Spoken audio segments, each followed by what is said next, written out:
கொழும்புல காலையில வேலைக்கு கிளம்புற ஒரு நபர் அந்த கொழும்பு ரோட்ல 1 கிலோமீட்டர் தூரத்தை கடக்கிறதுக்கு எதனால அதிகமான நேரம் எடுக்குதுன்னு தெரியுமா? அது மட்டும் இல்லாம பஸ் ஸ்டாப் பண்ற இடத்துல எல்லாம் நின்னு கால் வலிச்சதா இருக்கட்டும், இந்த மாதிரியான ஒரு பிரச்சனைய இன்னைக்கு முழு இலங்கையே இந்த மாதிரியான ஒரு பிரச்சனைக்கு முகம் கொடுத்துக்கிட்டு தான் இருக்கு. 2026 ஆண்டுக்கான நடுப்பகுதியில நெபியோ டிராபிக் இன்டெக்ஸ் வெளியிட்ட ஒரு செய்தி தான் இலங்கை ஃபுல்லாவே ரொம்ப பரபரப்பா பேசப்படுற ஒரு விஷயமா இருக்கு. எதனாலனா உலகம் ஃபுல்லா இருக்க உள்நாட்டு போக்குவரத்தை கம்பேர் பண்ணி ஸ்கோர் கொடுக்கிற ஒரு சிஸ்டம் தான் இது. இதுல டிராவலிங் டைமா இருக்கட்டும், போக்குவரத்து நெரிசல்ல வீணாகிற நேரமா இருக்கட்டும், இதனால ஏற்படுற எரிபொருளோட செலவா இருக்கட்டும், இந்த ஒரு போக்குவரத்து நெரிசல் ஏற்படுறனால வெளியாகிற கார்பனீர் ஆக்சைடோட அளவா இருக்கட்டும், இது எல்லாத்தையும் வச்சு தான் இந்த இன்டெக்ஸ் கால்குலேஷன் பண்றாங்க. அப்படி இன்டெக்ஸ் இலங்கைக்கு கொடுத்த ஸ்கோர் எவ்வளவுன்னு தெரியுமா?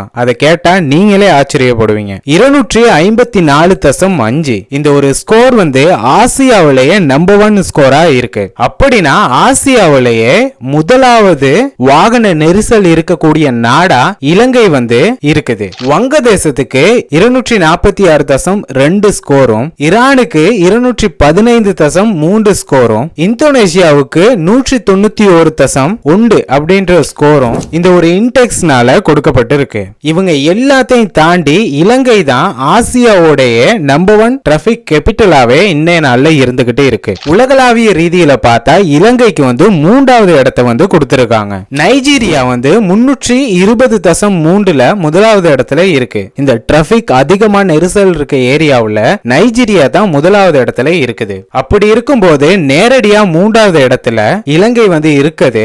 எல்லாத்தையும் ஒரு அதிர்ச்சிக்குள்ளாக்குன சம்பவமாவே இருக்குது. ஒரு சின்ன நாட்டுக்குள்ள கிட்டத்தட்ட 21 மில்லியன் பாப்புலேஷன் மட்டும் இருக்க இந்த சின்ன நாட்டுல எப்படி நைஜீரியா மாதிரியான பெரிய பாப்புலேஷன் இருக்க நாடுகள்ல இருக்கக்கூடிய பட்டியல்ல இலங்கை வந்திருக்கு அப்படின்றது ஒரு கேள்விக்குரிய விஷயமாவும் இருக்குது. இன்னைக்கு நாம இந்த வீடியோல எதனால இலங்கைக்கு இந்த போக்குவரத்து நெரிசல் தரவுகள் பட்டியல ஆசியாவிலேயே முதலிடமும் கொடுத்திருக்காங்கன்னு சொல்லித்தான் நாம பார்க்க போறோம். சோ வீடியோ ஸ்கிப் பண்ணாம தொடர்ந்து பாருங்க. நான் சதீஷ், நீங்க பாத்துக்கிறது சதீஷ் ஸ்டுடியோ. இலங்கையில இருக்கக்கூடிய டோட்டல் ரெஜிஸ்டர்ட் வெஹிக்கிளோட நம்பர்ஸ் எவ்வளவுன்னு பார்த்தோம்னா 8 மில்லியனுக்கு மேலே இருக்கு. ஆனா இத ரோட் நெட்வொர்க்ல பார்த்தா இது ஒன்னும் ரொம்ப பெரிய அளவுக்கு எக்ஸ்பேண்ட் ஆகுன மாதிரி தெரியல. அது நம்ப முடியாத அளவுக்கு ரொம்ப அதிகமாவே இருக்கு. இதுல இருக்கக்கூடிய ஒரு ட்விஸ்ட் என்னன்னா, இந்த ஒரு இன்டெக்ஸ பார்த்து பொதுமக்கள் கேள்வி கேட்கறது தான். ஏன்னா இந்த இன்டெக்ஸ்க்கு இந்த மாதிரியான டேட்டா எல்லாத்தையுமே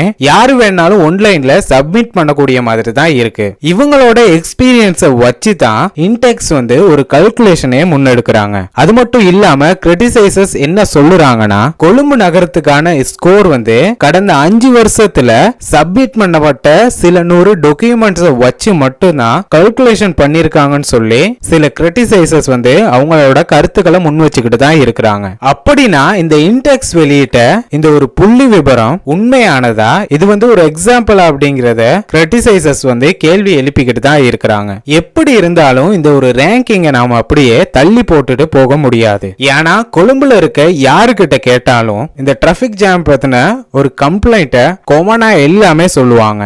அதே சமயம் நைஜீரியாவா இருக்கட்டும், கோஸ்டோரிக்காவா இருக்கட்டும், இந்த நாடுகள் எல்லாத்தையும் தாண்டி இலங்கை 3வது இடத்துல இருக்குது அப்படிங்கிறது ஒரு சீரியஸான சிக்னல் தான். இதுக்கான காரணம் என்னவா இருக்கும்? ஒரு பக்கம் பார்த்தா 2022ல நம்ம நாட்டுல நடந்த எக்கனாமிக் கொலாப்ஸ்னால மட்டும் ஃபியூலுக்கான தட்டுப்பாடு ஏற்பட்டதா? அப்படி பார்த்தாலும் வாகனங்களோட சேல்ஸ் ரொம்ப ஒரு உச்சகட்டத்துல தான் இருக்கு. இன்னொரு பக்கம் பார்த்தா மக்கள் யாருமே இந்த பப்ளிக் டிரான்ஸ்போர்ட்டை டிபெண்ட் பண்ணி இல்லாதனாலயா? ஏன்னா இப்போ அதிகமான நபர்கள் தனிப்பட்ட வாகனங்களை தான் அவங்களோட அன்றாட போக்குவரத்து நடவடிக்கைகள்ல பயன்படுத்த ஆரம்பிச்சிருக்காங்க. அதை நம்பி தான் இருக்கிறாங்க.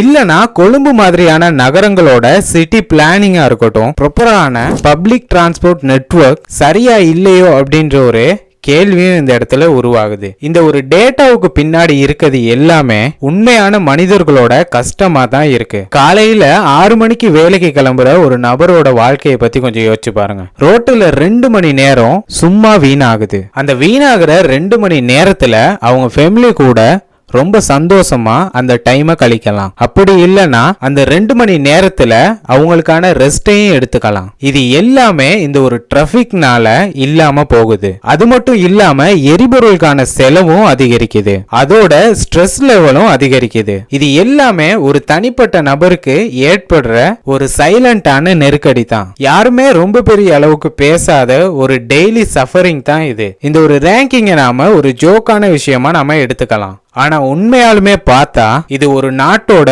ப்ரொடக்டிவிட்டியா இருக்கட்டும், எக்கனாமியா இருக்கட்டும், மக்களோட மென்டல் ஹெல்த்தா இருக்கட்டும், இது எல்லாத்தையுமே பாதிக்கிற ஒரு விஷயமா தான் இருக்கு. நம்ம நாடு உலகத்திலே 3வது டிராபிக் அதிகமா இருக்கக்கூடிய நாடுன்னு சொல்லும் போது நம்மளுக்கும் அந்த விஷயம் கொஞ்சம் கஷ்டமா தான் இருக்கு. ஆனா அதுக்கு பின்னாடி இருக்கக்கூடிய டெய்லி ஒவ்வொருத்தவங்களும் அனுபவிக்கிற பெயினை யாராலையுமே மறுக்கவும் முடியாது. நீங்க நினைக்கலாம் பேங்காக்கா இருக்கட்டும், டெல்லியா இருக்கட்டும், இந்த மாதிரியான பிரம்மாண்டமான சிட்டிஸ்ல எல்லாம் இந்த டிராபிக் ஜாம் வந்து அதிகமா இருக்கலாம்னு சொல்லி, அப்படி பார்த்தாலும் அந்த நாடுகள் எல்லாமே இலங்கையோட டிராபிக்கோட ஒப்பிட்டு பார்க்கக்குள்ள இலங்கைக்கு கீழே தான் இருக்கு இந்த ஒரு பட்டியல்ல.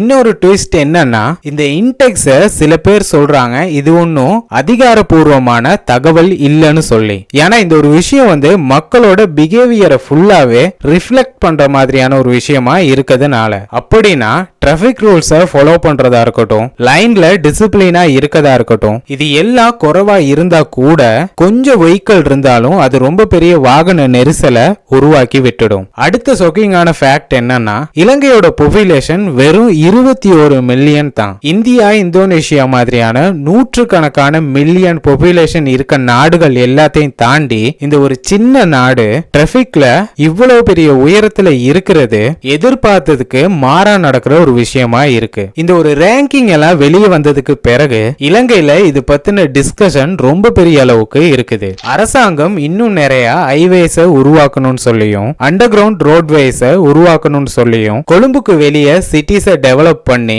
பாப்புலேஷனை ஸ்ப்ரெட் பண்ணணும்னு சொல்லியும் நிறைய பேர் அவங்களோட கருத்துக்களை சோசியல் மீடியாவில் பதிவு பண்ணிக்கிட்டு தான் வர்றாங்க. ஆனா இந்த ஒரு டேட்டா பாயிண்ட் நாம இந்த மாதிரியான ஒரு சிச்சுவேஷன்ல இருக்கோம், நம்ம மீண்டு எழுறதுக்கான ஒரு சிக்னலா. நம்பர்ஸ் எல்லாமே அக்யூரேட்டா இல்ல அப்படின்ற ஒரு டவுட் வந்தாலும் இதுக்கு பின்னாடி இருக்க உண்மை என்னன்னா, டிரான்ஸ்போர்டேஷன் பிளானிங்கை மாத்தணும் அப்படின்ற ஒரு தேவை தான். பப்ளிக் டிரான்ஸ்போர்ட்டை ரிலேபிள் ஆக்குறதும், சிட்டிஸ்க்கு வெளியே, கொழும்பு சிட்டிஸ்க்கு வெளியே நிறைய எக்கனாமிக் ஹப்ஸை கிரியேட் பண்றதும், ஸ்மார்ட்டான டிராபிக் மேனேஜ்மெண்ட் சிஸ்டத்தை இன்க்ளூட் பண்றது, இது எல்லாமே தான் அடுத்த ஸ்டெப்னு சொல்லி நிறைய கிரிட்டிசைசஸ் அவங்களோட கருத்துக்களையும் முன் வச்சுக்கிட்டு தான் வர்றாங்க. நம்ம நாடும் இந்த ஒரு வாகன நெரிசல்ல இருக்கக்கூடிய 3வது பட்டியல்ல இருந்து வெளியே வரணுங்கிறது ரொம்ப ஒரு முக்கியமான விஷயமா இருக்குது. நீங்க கொழும்புல இருக்க ஒரு நபரா இருந்தா இந்த ஒரு டிராபிக் ஜாம்னால உங்களோட நேரம் வந்து வீணாக்கப்படுதா இல்லையா அப்படிங்கறத கமெண்ட்ல சொல்லிட்டு போங்க.